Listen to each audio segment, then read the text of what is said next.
There's a difference between want and want. And I say this all the time.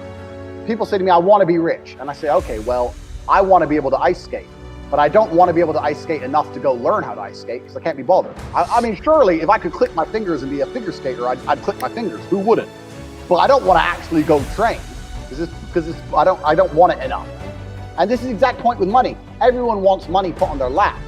If you truly wanted money, you wouldn't be able to sleep until you fucking had it. And this is the point. Because when I had nothing, I couldn't be distracted. You couldn't distract me from what I wanted. That's who I am. If I want something, I'm gonna get it. I do not need to be motivated. I'm a disciplined person. If I allocate X amount of time to work, I'm gonna do it.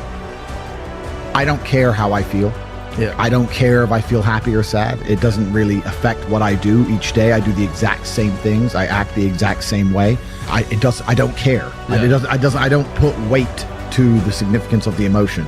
So I always consider myself a happy person, but if I woke up and I was slightly less happy one day than another, it wouldn't affect anything I do and I wouldn't put any relevance to it. I'm human and that's life. But truthfully, it doesn't matter if it's getting a girl or it's making money or it's getting status. It doesn't matter what it is. As a man, we live in hyper-competitive environments. I don't think enough men understand how competitive the world is. If you want a girl, you're competing against other men. You're not the only man who had the idea of getting that girl. There's no girl you're going to see and go, I'll get that girl, and didn't cross anyone else's mind. Everybody else wants her. You have to outcompete other men. You have to be as competitive as possible. You have to be as successful as possible in all realms. You have to be as good looking, as funny, as smart, as spontaneous, as interesting, as charismatic, as rich as possible. You need to try very hard to be your absolute best. And as you become a better man, you'll crack through different tiers of attractiveness, and eventually you get to the top and you'll be able to have any girl you want. If you're a loser, it's going to be very, very difficult, and it's going to get harder and harder. The game is rigged to become harder and harder for men. It's not getting easier, it's going the other way. And if you're going to be on a racetrack and there's going to be Ferraris there, and you're going to be on a pedal bike or in a Nissan, you're going to get smoked.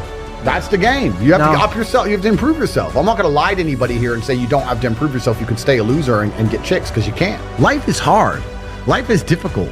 Maybe I've just been unlucky, which I don't believe in, but I've had so much trauma and bad events and negativity and stress and all these things that have happened to me, and I've used all of it to be monumentally successful. If I waste months, empires are going to collapse. I'm going to end up in a cell or dead if I waste months. I have things to do every single day. I can't waste a second.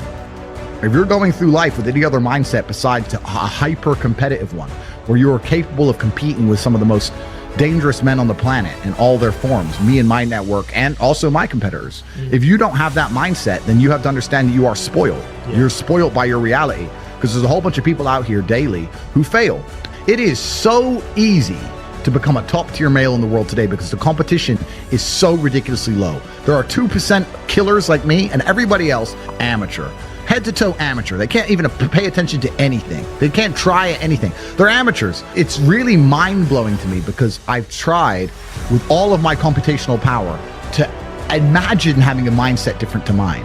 And I just can't see a reality worth having. I can't see a reality worth living. I can't see how you're going to build a life worth experiencing if you have any other mindset. I can't see it. Yeah. I've never met somebody with a fantastic life who did not completely and utterly believe in themselves. I've never seen somebody massively succeed and they didn't believe in themselves, ever. I've never seen somebody who just allows life to happen to them and become blown off course by some sadness, end up doing massively monumental and important things. I've never seen it. It does, and it's never going to happen. If I'm unhappy with something and I'm uncomfortable with something, I fix it. Yeah. That's endless motivation, which I don't truly believe in as a concept, but that's endless fuel for the fire.